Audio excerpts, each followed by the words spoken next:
Durante séculos, teólogos, historiadores e fiéis mantiveram silêncio sobre uma profecia, envolta em mistério e temor. Uma lista atribuída a São Malaquias, escrita no século XII, teria previsto com precisão os papas que guiariam a Igreja até o fim dos tempos. E segundo essa lista, o Papa Francisco seria o último. Para muitos, isso soa como superstição antiga. Para outros, é um alerta espiritual que ecoa cada vez mais alto no cenário atual. E quando a fé, a profecia e a realidade se cruzam, algo dentro de nós é inevitavelmente despertado. Não estamos aqui para alimentar o medo, mas para abrir os olhos. Em tempos de crise moral, colapso ambiental, guerras, desinformação e polarização, o mundo parece clamar por uma voz de equilíbrio, sabedoria e compaixão. E essa voz, nos últimos anos, tem vindo de um homem vestido de branco, vindo do fim do mundo, Jorge Mário Bergoglio, hoje conhecido como Papa Francisco. Um líder que fala com o coração, que denuncia as estruturas de injustiça, que caminha ao lado dos pobres e que, ao mesmo tempo, carrega nos ombros o peso de ser, segundo a profecia, o último vigário da terra. Papa Francisco não é um líder comum. Sua linguagem simples, mas profundamente espiritual, sua coragem diante dos poderosos e sua ênfase na misericórdia despertaram tanto amor quanto resistência. Ele não teme falar de um mundo ferido, de uma igreja em reforma, de uma humanidade à beira de uma ruptura. Ele sabe que os tempos são urgentes. E talvez por isso, sua presença pareça ter uma profundidade profética rara. Ele não vive como quem quer eternizar-se no trono de Pedro. Vive como quem sabe que o tempo é breve e que o chamado é grande. Mas o que a profecia realmente diz? São Malaquias teria tido uma visão com os nomes ou descrições simbólicas dos papas futuros. A lista termina com o 112º pontífice, identificado como Pedro Romano, que guiaria a Igreja durante uma grande tribulação, antes da queda de Roma e do juízo final. Embora Francisco não tenha esse nome, muitos acreditam que ele representa o espírito desse último pastor, simples, direto, profundamente comprometido com os excluídos e determinado a preparar a humanidade para algo que ainda está por vir. Claro, a Igreja nunca reconheceu oficialmente essa profecia como válida, mas ela nunca deixou de ser comentada. E o mais curioso é que muitos dos papas descritos parecem ter, de fato, correspondido às frases enigmáticas escritas séculos antes. Isso, por si só, seria suficiente para levantar questionamentos. Mas o que torna tudo ainda mais impactante é a forma como Francisco parece cumprir não apenas a profecia, mas um roteiro espiritual muito maior, o de um tempo em que a verdade precisa ser dita com firmeza, mesmo que doa. Francisco não é um papa do espetáculo. Ele não busca a fama, tampouco se esconde. Ele caminha entre os refugiados, lava os pés dos prisioneiros, abraça os doentes, escuta os jovens, desafia os corruptos. Sua missão parece ser a de reconduzir a Igreja ao Evangelho puro e simples. Mas ele também carrega o cansaço de um mundo que tem desprezado a espiritualidade. E talvez por isso, muitos veem em seus olhos o olhar de quem sabe que o tempo está se cumprindo. É impossível assistir à sua trajetória sem sentir que algo muito maior está em jogo. Seus discursos parecem alertas sutis. Suas pausas, silêncios e gestos falam tanto quanto suas palavras. Quando ele fala sobre o cuidado com a criação, sobre o perigo da indiferença, sobre a ganância que destrói vidas e o planeta, não está apenas falando como um líder religioso, mas como uma consciência desperta que clama por conversão. E quando ele diz que tempo é superior ao espaço, talvez esteja nos lembrando que o fim não é um lugar, mas um processo que já começou. Essa reflexão não é para os fanáticos nem para os céticos. É para os atentos. É para quem sente que há algo estranho no ar. Que as dores do mundo não são apenas notícias isoladas, mas sinais de uma transição espiritual profunda. É para quem, diante do caos, ainda acredita que Deus fala, e que às vezes fala por meio de profecias, de sinais e de homens simples que ousam desafiar o sistema. Papa Francisco, com sua doçura firme e sua fé inabalável, parece ser um desses homens. O silêncio do Vaticano sobre a profecia talvez seja o mais revelador dos sinais. Porque, enquanto muitos a ignoram, o mundo gira cada vez mais rápido rumo a algo que ninguém consegue nomear com precisão. Seria o fim de uma era? O colapso de uma estrutura? O nascimento de uma nova espiritualidade? Ou tudo isso junto? O fato é que Papa Francisco está chegando ao fim de seu pontificado. E tudo ao redor parece estar mudando com ele. Esta não é uma história sobre medo. É uma história sobre despertar. Sobre reconhecer os tempos e os sinais. Sobre ouvir não apenas as palavras, mas os silêncios. É sobre uma profecia antiga que volta a ecoar em nossos dias, não como um castigo, mas como um chamado. E talvez, ao olharmos com atenção para Francisco, possamos perceber que a profecia não está apenas se cumprindo, está nos convidando a sermos parte do que vem depois. Prepare-se para mergulhar em uma narrativa que vai além da história, da fé e da política. Uma jornada que atravessa séculos, conecta sinais e aponta para um tempo que já começou e que talvez esteja esperando apenas por um último passo. Papa Francisco nunca se declarou um homem apocalíptico. Ele evita alarmismos, foge das previsões sombrias e sempre fala com os pés fincados na realidade concreta das pessoas. Mas é justamente nesse modo direto e humanizado de comunicar que ele desperta, em muitos, a sensação de que está anunciando algo mais profundo, o fim de uma era. Desde o início de seu pontificado, Francisco rompeu com protocolos. Recusou luxos, simplificou cerimônias, e em vez de se instalar no Palácio Apostólico, escolheu viver na Casa Santa Marta. Seus primeiros gestos não foram de realeza, mas de humildade. E ao fazer isso, não apenas transmitiu uma mensagem espiritual, ele abriu uma nova página na história da Igreja. Essa nova página, contudo, parece ter o peso de um capítulo final. E não por pessimismo, mas por coerência. Francisco representa o fim de um modelo de poder eclesiástico baseado na pompa e no distanciamento. Ele é o símbolo da aproximação, da escuta, da presença viva entre os marginalizados. E tudo isso dialoga diretamente com o que a profecia de São Malaquias descreve. Um tempo de tribulação, conduzido por um pastor com alma de servo. Nos discursos do Papa, há um padrão recorrente, um apelo à conversão urgente. Conversão ecológica, social, econômica, espiritual. Francisco nos convida a sair da indiferença, a abrir os olhos para o sofrimento, a abandonar a lógica da exclusão. Ele denuncia o descartável, pessoas, culturas, crenças, como um pecado moderno. E ao fazer isso ele toca nas estruturas mais profundas que sustentam o mundo atual.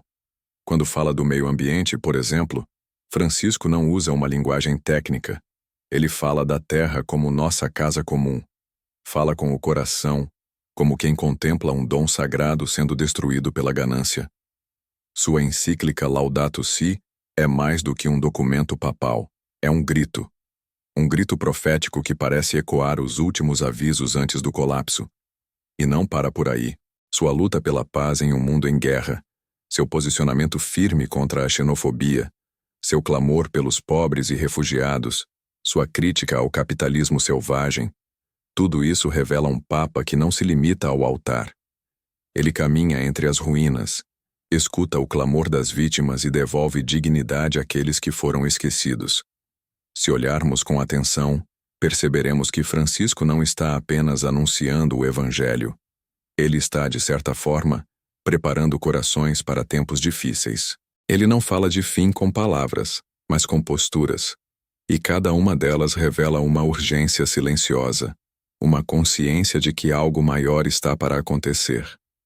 Seus silêncios são tão expressivos quanto suas homilias.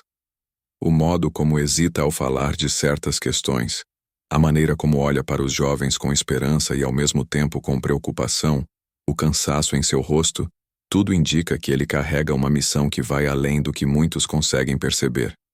Dentro do Vaticano, há rumores. Há quem diga que Francisco já pensa em renunciar, como Bento XVI fez. Outros acreditam que ele está se preparando para entregar a igreja à próxima geração, deixando como herança uma estrutura renovada, mais leve e mais fiel ao Cristo dos Evangelhos. Mas há também quem acredite que ele está conduzindo o rebanho à beira de um novo tempo profetizado. E aqui, a profecia de São Malaquias volta a ecoar. Ela não deve ser lida como uma sentença, mas como um símbolo. E nesse símbolo, Francisco é Pedro Romano, o pastor que guia com amor em meio ao caos. Ele não governa como um monarca, mas como um irmão mais velho. Ele não comanda com cetro, mas com lágrimas e orações. Cada gesto seu parece carregar o peso de séculos. Quando beija os pés de líderes rivais, quando se curva diante dos pobres, quando clama por diálogo entre religiões, ele mostra que sua missão não é conservar uma instituição, é preparar a humanidade para reencontrar sua essência. A cada ano que passa, seu semblante se torna mais contemplativo. Não há arrogância, apenas verdade. Francisco fala pouco sobre si mesmo, mas seus olhos falam muito. Eles dizem que há uma urgência espiritual no ar, que não há mais tempo para debates vazios, disputas internas ou jogos de poder. Ele nos chama ao essencial, à oração simples, à escuta profunda, ao silêncio fecundo. E isso é profundamente profético. Porque o profeta verdadeiro não é aquele que prevê datas, mas o que aponta caminhos. Francisco tem apontado caminhos, com palavras, com gestos, com escolhas. Quando ele fala da igreja como hospital de campanha, ele está nos dizendo que não é hora de aparência, mas de socorro. Não é tempo de medir purezas doutrinárias, mas de estender mãos aos que estão caídos. Ele quer uma igreja que sai, que se arrisca, que sofre junto, porque sabe que o mundo precisa de testemunho, não de discursos frios. Muitos se perguntam, o que virá depois de Francisco? E essa é uma pergunta legítima, porque não se trata apenas de sucessão papal, mas de legado espiritual. Quem virá depois? Continuará seu caminho? Ou retornaremos à rigidez institucional que tanto feriu a fé de muitos? A resposta ainda está no tempo. Mas uma coisa é certa. Francisco marcará a história. E se a profecia estiver certa, não apenas como um papa, mas como o último farol antes da escuridão. Ou, quem sabe, o último sinal antes da alvorada de uma nova consciência coletiva. Tudo depende de como interpretamos os sinais. A profecia de São Malaquias não é um roteiro inflexível, mas uma metáfora viva. E como toda metáfora espiritual, ela nos convida a despertar. A sair da superfície, a olhar com olhos da alma. Francisco está chegando ao fim de sua jornada pontifícia, mas sua missão talvez esteja só começando, em cada pessoa que acolheu suas palavras, em cada coração que voltou a pulsar fé, em cada olhar que enxergou Cristo nos gestos simples de um Papa que desceu do trono para caminhar entre os pobres. Se estamos ou não no fim dos tempos, só Deus sabe. Mas se estamos no fim de um ciclo, isso é evidente. E esse fim pede preparação, lucidez, coragem. Pede que escutemos não apenas o Papa, mas o que Deus nos diz através dele. Papa Francisco não quis ser o protagonista da profecia, mas talvez tenha sido escolhido para ser a sua chave final. E agora, cabe a nós ouvir, cabe a nós decidir. Vamos ignorar os sinais ou vamos nos preparar? Olhando para tudo o que foi dito, não restam dúvidas de que estamos vivendo um tempo que pede mais do que compreensão. Pede sensibilidade espiritual. Papa Francisco, com sua voz mansa e seu olhar penetrante, tem sido um condutor silencioso de uma transição que vai muito além da Igreja. Ele representa o fim de um ciclo e o início de algo que ainda não conseguimos nomear, mas que já sentimos. Cada gesto seu é um eco profético, cada palavra uma semente lançada em terreno sagrado. Se ele é ou não o último Papa da lista de São Malaquias, talvez pouco importe diante da grandeza do que ele representa neste exato momento da história. A profecia pode ser lida como um aviso, mas também como uma convocação. Francisco tem nos chamado com coragem e ternura a acordar, a sair da zona de conforto, a olhar para os sinais que o mundo está emitindo, sinais de exaustão, de colapso, de dor, mas também de esperança. porque a esperança para ele não é ausência de dor, mas presença ativa de amor no meio do caos. E talvez seja isso que nos salve. A capacidade de amar mais, de julgar menos, de cuidar uns dos outros antes que seja tarde demais. Se você sentiu que este vídeo tocou algo dentro de você, não ignore essa sensação. Não é por acaso que certas palavras chegam no momento exato. Talvez o chamado não seja apenas para observar, mas para agir, para voltar à oração, para viver com mais compaixão, para ser luz em tempos de escuridão. Porque, como Francisco diz, o tempo é superior ao espaço, e o tempo que temos agora é tudo o que precisamos para começar. Reflita. O que você fará com os sinais que recebeu hoje? Vai virar a página como se nada tivesse sido dito? Ou vai carregar essa mensagem consigo e permitir que ela transforme sua visão de mundo? A profecia pode se cumprir lá fora, mas a verdadeira transformação começa dentro. Talvez você não possa mudar o curso da história sozinho, mas pode mudar o rumo da sua vida, e isso, por si só, já muda o mundo. Se esta mensagem fez sentido para você, ajude a espalhar essa reflexão. Curta este vídeo, inscreva-se no canal para acompanhar novos conteúdos como este, e deixe nos comentários. Você acredita que estamos no fim de uma era? Sua voz pode ser a resposta que outro coração precisa ouvir. Porque quando partilhamos luz, ela nunca se apaga. Ela apenas se multiplica.